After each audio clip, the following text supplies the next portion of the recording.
Saudara, hujan dengan intensitas tinggi kembali terjadi di Kabupaten Aceh Jaya. Hujan kali ini menyebabkan banjir di sejumlah desa di Kecamatan Tenom dan Pasir Raya hingga menggenangi Jalan Nasional Banda Aceh Melabuh. Nasional Banda Aceh Melabuh tepatnya di Desa Gampung Baru, Kecamatan Tenom, Aceh Jaya digenangi banjir luapan. Banjir yang menggenangi badan jalan tersebut akibat dari luapan air Krung Tenom sejak tadi malam dengan ketinggian mencapai 40 cm di badan jalan dan panjang mencapai 50 meter.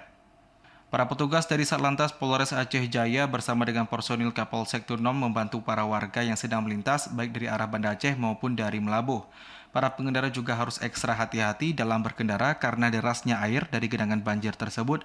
Tidak sedikit kendaraan roda 2 yang mati lantaran terkena banjir. Banjir yang terjadi di Jalan Nasional Banda Aceh Melabuh merupakan banjir kiriman dari desa sekitar.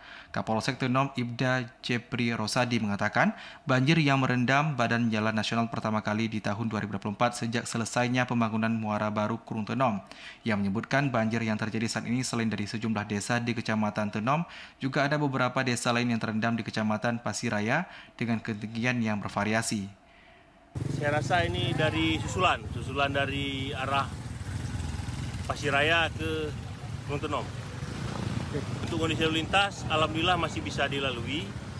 Untuk personil kita masih tetap melakukan pengaturan arus lalu lintas.